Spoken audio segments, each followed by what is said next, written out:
You're listening to the Business of African Fashion podcast with Victory.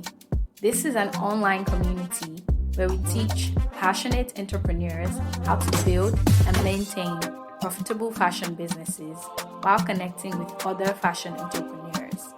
Get ready to be empowered with actionable strategies that can be applied to your business today. Let's start the show.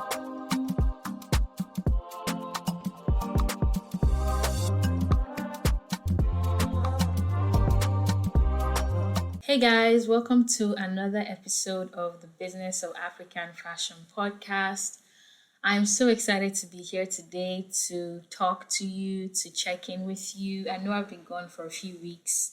I have been studying and taking the CPA exams, and I'm happy to report that I have officially completed all four.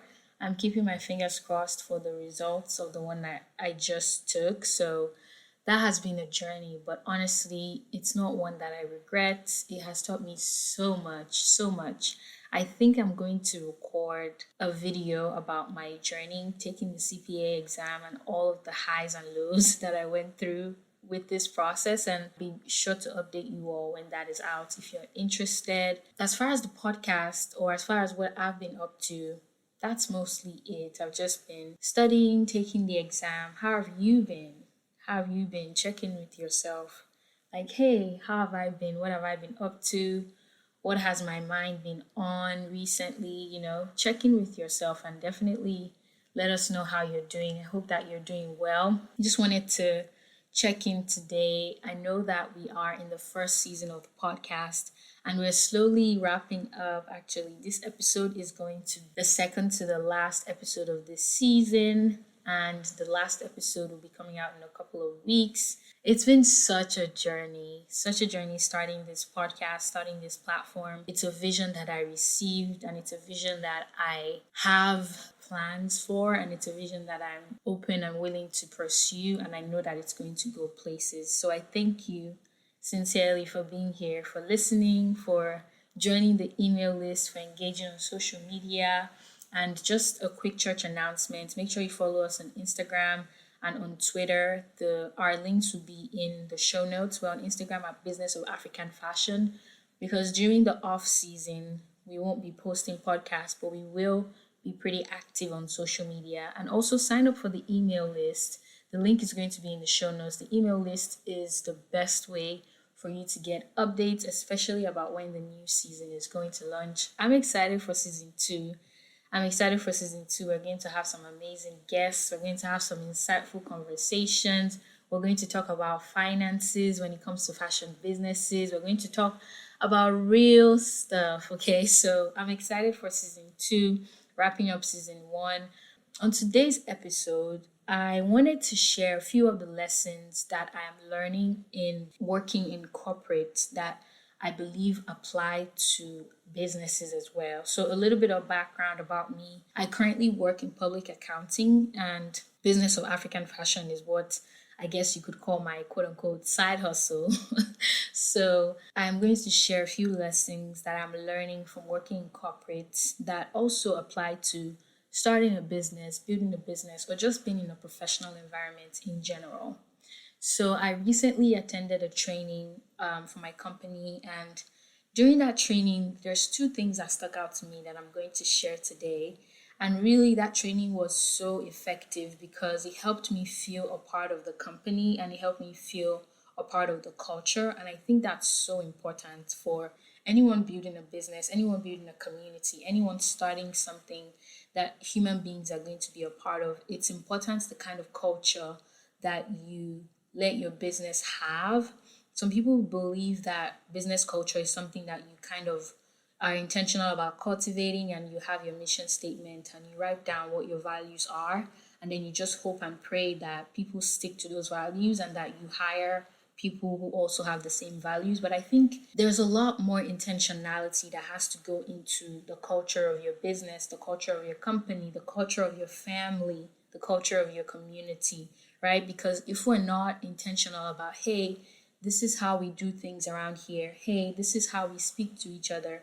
Hey, these are the boundaries that we've set up. Hey, this is how we communicate. We run the risk of things just happening without us having control over it. So I want to share today that it's important for you to be intentional about the culture that you're creating for your business, for your company, for your community, for your family, whatever it is that you're building. It's important to be intentional about that. Another lesson that I've learned from working in corporates is reputation.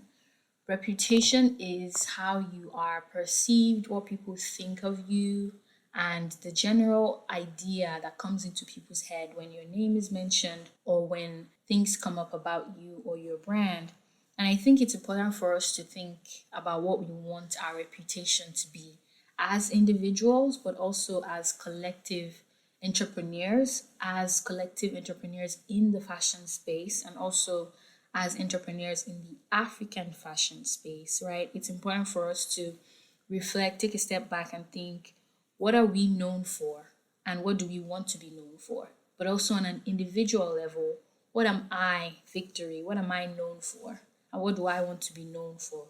Right? So when my name comes up in conversation, what do people think? When my name comes up in meetings, in rooms that I haven't even stepped foot in, if they're making decisions about me, what is my reputation? I think it's important for us to reflect on that question because reputation goes a long way. And I know sometimes it might feel overwhelming, like, well, I can't control what people think about me. And, I don't care what people think about me, or the idea that, people are going to think what people are going to think. While that is true in some scenarios, it's also important for you to be intentional about what your reputation is. So there's going to be people who have their opinions and perceive you a certain way that you may not be able to control. But what is in your control, you can make sure that your reputation is aligning with what you want it to be, so that when your name comes up, you're not surprised by what people think about you. And how do you maintain your reputation? A practical way to do that is to ask for feedback. So one thing I'm also learning working in corporates is that performance reviews, feedback, and all of those channels are really, really important, because it's not just for you to read the reviews and be like, well, I'm doing a great job or I'm not doing a great job. It's for you to know what your reputation is, because people are going to tell you. So as far as your business goes, are you asking people for feedback? When you deliver something to your customer, do you ask them to give you a review? Do you ask them for their feedback, right? And if they're not responding to the reviews that maybe you sold someone a dress, for example, and you sent them a link like, hey, leave us a review and you get 20% off your next order, and you're seeing from the numbers that people aren't giving you reviews, and there's no way for you to get that feedback to know what your reputation is. Think about, do I need to change my approach? The way that I'm asking for feedback, does that need to change, right? So instead of sending people a link all the time, maybe you pick up the phone and you call a customer if you have their phone number, and you surprise them, right? You're calling them on the phone, you're speaking to an actual human being. They know that you value them because you're spending 10, 15 minutes of your time asking them for feedback about your product. So maybe you pick up the phone and you call a customer for feedback instead. Or maybe instead of sending the links, if that's not working, maybe you send them a personalized email, right? Or maybe you say, hey, can we set up a 10, 15-minute Zoom call? Or can we set up a 10, 15-minute Instagram call? I think Instagram has that feature right now where you can call someone through the app and ask your customers for feedback. Ask them what they think about your products. Ask them how they perceive your brand. Ask them what your reputation is, because again, if you don't have a map of where you're going, you don't know where you're going. And how else to have a map than ask for feedback? Ask your customers for feedback about your brand, for feedback about your products. Just ask them if they're willing. Most people are willing. Interesting story. Before I started this podcast, I needed to do some market research, and I decided that I was going to reach out to some fashion entrepreneurs on Instagram who engage with pages that are also talking about African fashion. So I reached out to about 10, 15 people on Instagram, just literally cold DM'd them. I don't know if that's like a phrase that we use. I know there's like sending cold emails, but I don't know if cold DMing people is a thing, but that's what I did. I sent people a DM like, hey, my name's Victory. I'm interested in starting this platform, and I know that you're involved in the African fashion space. Would you be interested to give me 10, 15 minutes of your time to ask you about what your interests are? And I got a couple of responses back. I spoke to about probably up to 7 people about what it would mean to start this platform, Business of African Fashion. And based on those responses, I had the information that I needed to start this podcast, to start the YouTube channel, right? That's me asking for feedback. That's me finding out what the market wants, what the customers want before starting. So for you and your brand, linking it back to your reputation, ask people for feedback. Don't be afraid, don't be shy. The worst they can say is no, right? And then you know you're going to ask someone else, and someone else might say yes. Someone else might say, you know what, I'm really honored that you're asking me for my feedback because I do see a way that your brand can improve. And please, when they give you the feedback, make sure you don't take it personally. This is business, okay?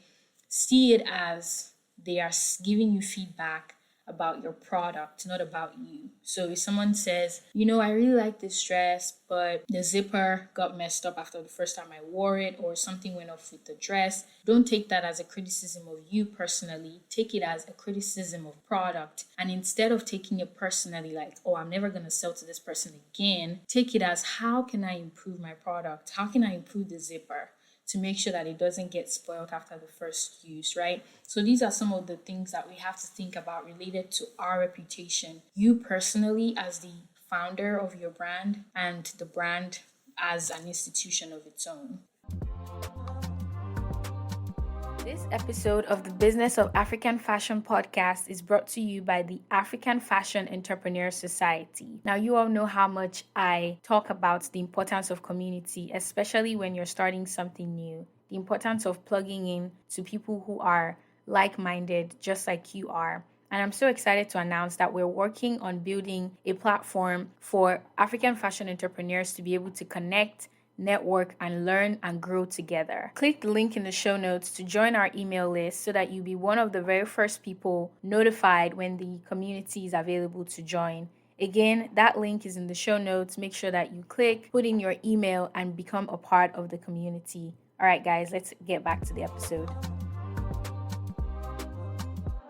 The second lesson that I'm learning from working in corporates that I believe can be related to starting a business is relationships. During my training, there was someone who spoke, and I respected his words a lot, and he talked about the importance of building relationships. Even if you think you're at the early stage of your career where you might have an illusion that it doesn't matter, it's actually more important for you to build relationships now that you're at the start of your fashion entrepreneur journey, where you may not be popping or you don't know that many people, because in many ways it's easier, right? Because you don't have that clout or that attention, it's easier for you to build genuine relationships that you can then grow and mature when you do have the attention or the success of the brand. And that way you know that these friendships are genuine because you had them when you didn't really have much to offer, right, as far as clout goes or whatever. So build relationships, connect with people, reach out to other entrepreneurs that you admire, actually tell them something that you admire about them, have a conversation with them. I know in our social media age, it's easy to think that you're building relationships with people by liking their photos or commenting on their posts, but that's, for me, it's more surface level. It doesn't really go deep into the relationship. If there's somebody that you're desiring to connect with in the business world, in the fashion world, in the entrepreneurship world, actually send them a DM and say, hey, when you said this, it resonated with me. I would love to take 10 to 15 minutes to get to know you. Let's talk. Let's build a relationship, you know? So it's so important to build relationships. And he said something in the training as well that stuck with me, and I wrote it down. He said, relationships are the currency of the future. You know, there's a lot of noise right now in the atmosphere about crypto and all of these other currencies being the currency of the future. But really, the currency of the future is relationships. It's about who you know. It's about who you know that might be able to open a door for you when you need an opportunity. It's about who you know that might even inform you of that opportunity so you're aware so that you can apply. It's about who you know that might be able to speak positive about you in a meeting where a decision is about to be made, right? So relationships are the currency of the future. And he also said something that resonated really deeply with me. He said, there is fortune in the follow-up. So when you meet someone, let's say, for example, you attend a training, like a weekend training, and it's really awesome, and you have all this energy, and out there engaging with people, communicating with them, getting to know them, and you're like, wow, I'm an entrepreneur. Look how many people I connected with. And then after the training, you never reach out to them. They never hear from you. That relationship is essentially useless. It's not worth it to you or to them. Make sure that when you connect with people, you follow up. And following up isn't necessarily just following them on Instagram and commenting on their pictures or liking their pictures. That does do something, but that's again surface level. Once in a while, reach out to them like, hey, I haven't heard from you in a while. How have you been? Let's hop on a call. Let's talk for 10 minutes. Let's check in with each other. Right? So make sure that you are also doing that. And oh my God, I understand that it can be difficult because again, I'm having to learn this in real time as well. At the training, I connected with a lot of people. In my mind, I'm thinking, how do I maintain these relationships? How do I make sure that I follow up? What little things can I do to keep connected with these people, right? And I read this book. The book is called The Personal Touch, and it was written by Terry Williams. I highly recommend that book. I read that book and it gave me so many resources and so many ideas of how to create my personal touch, my personal brand in business, in corporate, the way that I want to show up, what I want my reputation to be, and all of that. So the book is called The Personal Touch by Terry Williams. But in that book, she gives so many ideas of how to follow up with people, how to maintain relationships. So let's say you were at a training and you and somebody talked about Korean dramas, for example, because I'm a K-drama lover. Let's say you talked about Korean dramas and it was just random and you're looking for a way to follow up with them. Let's say it's been 2 months after the training. How about you send them a link to the recent Korean drama that you watched that you really enjoyed and say, hey, I know we talked about Korean dramas at the training. I just wanted to recommend this to you because I watched it and it was amazing and I really enjoyed it. I think you would as well. That's a great way to follow up because they'll be like, wow, not only did this person remember me, they remember that I like Korean dramas, and now they've sent me a really nice one to watch. So that's a great way to maintain relationships. Another one is if you see an article that somebody would be interested in, let's say somebody who's really interested in the stock market, and you see an article about the stock market, you can email it to them and be like, hey, I know you're really interested in the stock market. I saw this article and I thought of you when I read it. Right? And that's a great way to follow up because they'll be like, that's so sweet that you thought of me. But then also you sent me a nice resource that I would enjoy reading. Right? So these are the little things that you can do to follow up. But make sure that you are maintaining relationships as much as you can. Now, you won't be able to maintain all of them. Let's say you go to a conference and you network with 50 people. You may not be able to maintain all 50, but at least try to maintain 5 out of 50, because again, reputation is important and relationships are important as well. So to recap, the lessons that I'm learning in corporate that can be applied to business as well. The first one is your reputation. Make sure that you're asking for feedback. Ask yourself the question, what am I known for and what would I like to be known for? And the second thing is relationships. Relationships are the currency of the future and there is fortune in the follow up. Alrighty, friends, this is all for this week's episode. I hope that you have enjoyed listening. Again, make sure that you follow us on Instagram. And also, I'm thinking about doing a segment on this podcast where I answer your questions. So if you have any questions that you want to ask about business, about career, about fashion, about starting, about finances, I'm not a certified financial advisor, but I'll do my best. Send those to businessofafricanfashion@gmail.com. Again, that's businessofafricanfashion@gmail.com. I would love to see your questions. I'd love to attempt to answer them and just stay connected and get to know you. I'm following my own advice here. I said ask for feedback, right? So if you have feedback about the podcast, about how it has impacted you this first season, your opinions about it, make sure that you leave us a review on iTunes or on whatever platform it is that you listen on. I really, really, really appreciate hearing your feedback, and I will be reading each and every single one of those. And if you don't know how to leave a review, just send an email to businessofafricanfashion@gmail.com. Again, I'm very interested in hearing your feedback and just finding out what you think about the podcast and connecting with you. So that's all for this week's episode. I will see you in the next one. Bye.